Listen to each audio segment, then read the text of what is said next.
देश विरोधी हरकत करने वाले भाड़े के आंदोलनकारी हमेशा से हमारा सौहार्द बिगाड़ने की कोशिश करते हैं। एफसीआरए के बिल में जो नया अमेंडमेंट हुआ है उसके बाद में इनकी हरकतें काफी हद तक सुधर जाएंगी। विदेशी ताकतों के पैसों के बल पर कुछ प्रोफेशनल आंदोलनकारी देश में हर जगह वहां पहुंच जाते थे जहां पर भी आंदोलन होता था और नए नए प्रकार के बैनर, कहीं कहीं पर आगजनी, अराजकता फैलाने का काम इनके पास हमेशा रहा करता था। तो इन सबको काबू में करने के लिए एफसीआरए के अंदर एक अमेंडमेंट बिल आया है जिसकी वजह से इनको जो पैसा मिलता है बाहर से वो काफी हद तक बंद होने वाला है। मतलब आपने कभी सोचा है कि जो हर जगह आंदोलन करते हैं वो कमाई क्या करते हैं, इनके पास पैसा कहां से आता है और हर जगह ये बसों की टिकट, ट्रेन की टिकट, फ्लाइट ले लेकर कैसे पहुंच जाते हैं? वो इसलिए पहुंच जाते हैं क्योंकि इनको चाइना फंड करता है, चाइना पाकिस्तान को फंड करता है, वहां से वापस इनका फंड आता है और ये पैसा इन लोगों के पास पहुंचता है जो हर जगह बिना काम के आंदोलन करते हैं। ऐसी बात नहीं है कि सारे के सारे आंदोलन फालतू होते हैं, कुछ सही भी होते हैं, जरूरी होते हैं, मगर ये प्रोफेशनल आंदोलनकारियों का आखिर क्या किया जाए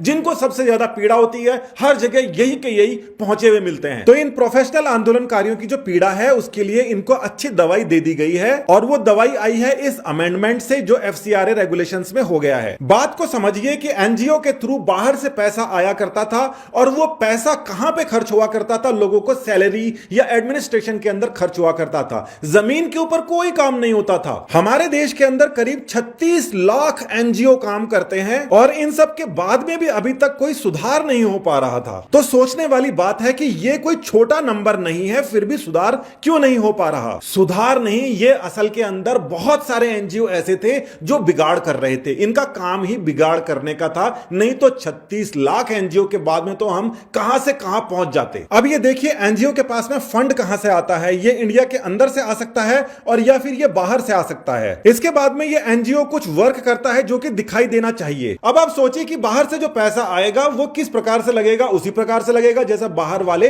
चाहते हैं। और ये बाहर वाले लोग इंडिया के अंदर एनजीओ चला के आखिर इंडिया का डेवलपमेंट क्यों करना चाहेंगे? बात ऐसी है कि कुछ अच्छे लोग भी हैं मगर बुरे लोगों की संख्या ज्यादा होती जा रही थी जिसकी वजह से अमेंडमेंट करना पड़ा। तो नया जो बिल है वो एनजीओ को 3 ऐसी कंडीशंस के अंदर बांध देता है जिसके बाद में असली काम इनके सामने आ जाएंगे। पहली चीज ये है कि बाहर से एनजीओ के पास में जो भी पैसा आएगा वो अलग अलग बैंकों में नहीं आ सकता, वो केवल एक बैंक के थ्रू आएगा। इसका फायदा क्या है? बाहर से जितना भी पैसा आएगा वो दिल्ली की एक ही एसबीआई ब्रांच के अंदर लाना जरूरी होगा जहां से एनजीओ उसको यूज कर पाएंगे। इसका मतलब बाहर से कितना पैसा आ रहा है सरकार को पता रहे कि ये कितना पैसा आ रहा है। पहले क्या हुआ करता था, ये ऐसी ऐसी ब्रांचों के अंदर चले जाया करता था जहां से एनजीओ के पास में जाता था कि गवर्नमेंट को पता ही नहीं होता था कि ये पैसा आया कहां से। जब पैसे के बारे में पता नहीं होगा कि कहां से आया है तो वो किस काम में लग रहा है, इसको रेगुलेट करना बहुत मुश्किल है। सरकार ने यह जरूर सहूलियत दे रखी है कि दिल्ली वाली जो ब्रांच है, एक फिक्स ब्रांच है,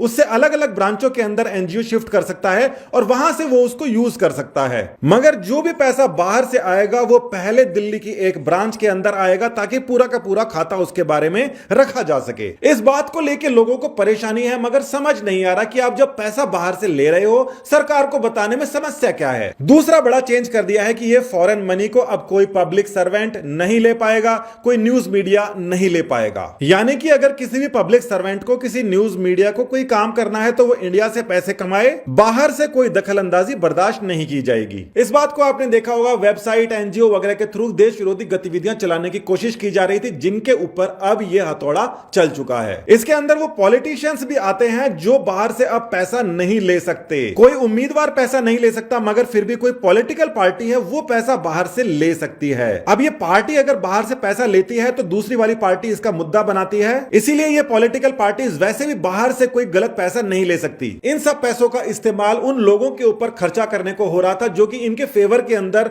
माहौल बनाने के लिए, मुद्दा बनाने के लिए, आंदोलन बनाने के लिए शायद यूज में किए जा रहे थे। तीसरा सबसे महत्वपूर्ण और सबसे क्रांतिकारी जो इसमें अमेंडमेंट है वो ये है कि केवल 20% पैसा जो बाहर से आता है वो ही एडमिनिस्ट्रेशन के लिए इस्तेमाल किया जाएगा, बाकी 80% ग्राउंड वर्क यानी कि फिजिकल चीजों के ऊपर खर्च करना पड़ेगा। होता यह था कि बाहर से मान लीजिए 10 करोड़ रुपए आते हैं तो 10 करोड़ के अंदर जो एनजीओ वगैरह होते थे वो 7-8 करोड़ रुपए तो सिर्फ एडमिनिस्ट्रेशन के बहाने नए नए लोगों को पैसे दिया करते थे, वो अलग अलग जगह जाके काम किया करते थे। ग्राउंड के ऊपर जो काम होता था वो तो 20% होता था। अब आप सोचिए, सीधी सी बात आप सोचिए कि आपके घर के अंदर अगर 1 लाख रुपए का काम कराना है तो क्या वो सारा का सारा काम आप मजदूरों को दे दोगे, सामान के ऊपर खर्च खर्चा नहीं होगा। तो यही बात जो थी सबसे बड़ी थी कि उन लोगों के ऊपर ये खर्चा किए जा रहे थे, ये एनजीओज, या फिर सैलरी उनको दिए जा रहे थे जो कि जिनके पास में समय ही समय था वो एनजीओ के मुद्दों के ऊपर जाकर अलग अलग मुद्दों के अंदर शामिल हुआ करते थे, हड़ताल आंदोलनकारी वगैरह भी किया करते थे। मैं दोबारा से कह रहा हूं कि अच्छे लोग तो काम कर रहे थे, मगर जो खराब जो गड़बड़ियां कर रहे थे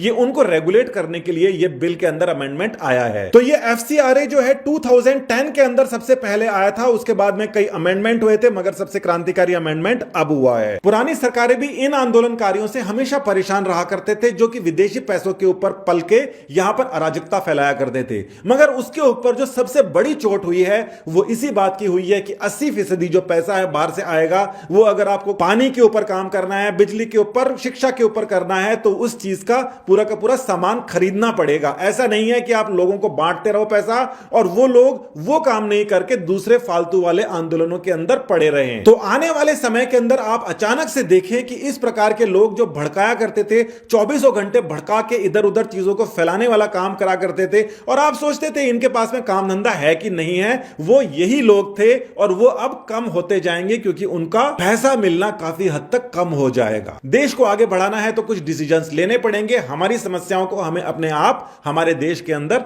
सुलझाना पड़ेगा। बहुत बहुत धन्यवाद, नमस्कार, जय हिंद।